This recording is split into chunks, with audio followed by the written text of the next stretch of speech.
I arrived late because I always do, because lateness lets me slide into the edges without anyone rearranging themselves for me. Coats already hung.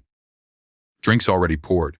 The house smelled like cinnamon and something expensive enough that it didn't announce itself. I'd rehearsed my gratitude in the car. The words shaped small and smooth. The way you polish a stone before handing it back. The check was tucked into my pocket, still crisp. $250. Enough to be thoughtful. Enough to be safe. Grandma sat at the end of the long table, her posture unchanged by age, her silver fork cutting the cake with surgical calm. People orbited her gently, careful not to ask, careful not to assume. Money had taught us all to move differently around her, quietly sideways, like furniture being rearranged while someone sleeps. When it was my turn, I didn't make a speech. I leaned in. "Thank you for the check," I said. "It helps. I meant it. I always do." She stopped eating, the fork hovered. A bead of frosting slid and fell back onto the plate.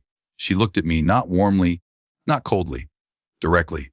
"The way you look at someone when you're correcting a detail on a blueprint. The gift I sent you," she said, "was a brand new house worth $1.2 million. She didn't raise her voice. She didn't smile. She didn't glance around to see who was listening. The room went quiet anyway. Not the dramatic kind.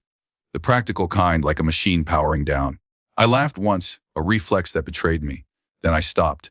I felt suddenly conspicuous, like I'd been mislabeling myself for years and someone had peeled the sticker off. I started, then didn't know where the sentence went. She resumed eating. "The check was for incidentals," she said. "Closing costs, furniture, whatever you need first." No one spoke. My aunt's wine glass hovered halfway to her mouth. My cousin looked at the table, as if the wood grain had become fascinating. Someone's phone buzzed and was silenced too quickly. I nodded, because nodding was a skill I'd learned early. Because nodding keeps things moving. "Oh," I said. "I must have missed something." "You didn't," she said. "You just didn't ask. That was it." No lecture, no explanation. The authority of it was unmistakable, not loud, not cruel, simply settled. As if the decision had been made months ago, and tonight was only about correcting my misunderstanding. I sat back down. My chair sounded louder than it should have. Conversation resumed in pieces. Someone asked about flights. Someone else commented on the cake. But the air had shifted. I could feel it. The way you feel pressure change before weather. I didn't feel joy. Not yet. What I felt was dislocation. For years, I'd occupied a particular role at these gatherings, the reasonable one, the grateful one, the one who didn't expect much and therefore didn't complicate anything. I brought thoughtful but modest gifts. I asked careful questions. I left early. Being underestimated had become a kind of shelter.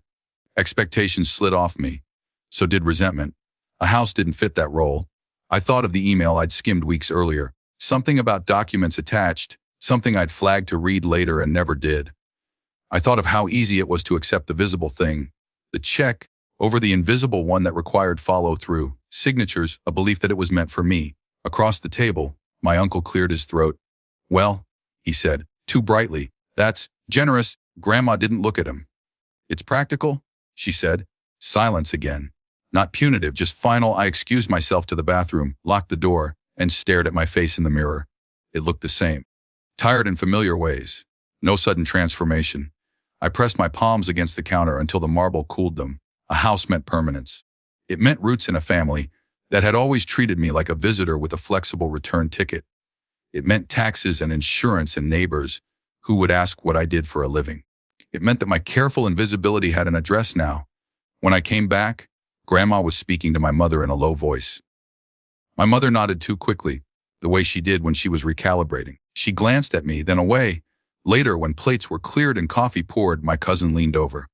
"Congrats," she said, soft enough to be private. Her smile didn't quite reach her eyes.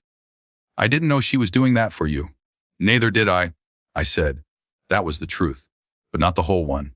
The external consequence arrived not with applause, but with paperwork. Grandma called me into the study after dessert.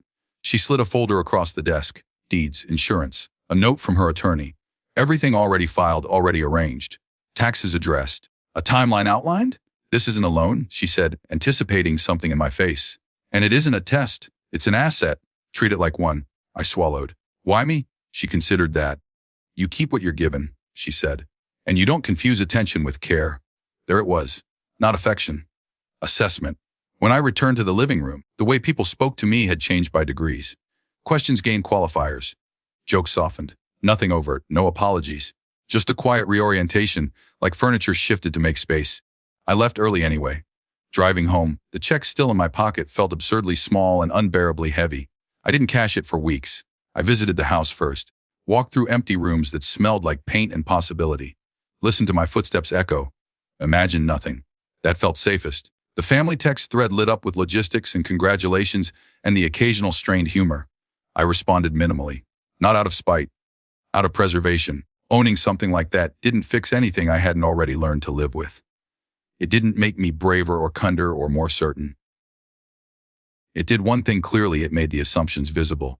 At the next gathering, months later, no one mentioned the house. They didn't need to.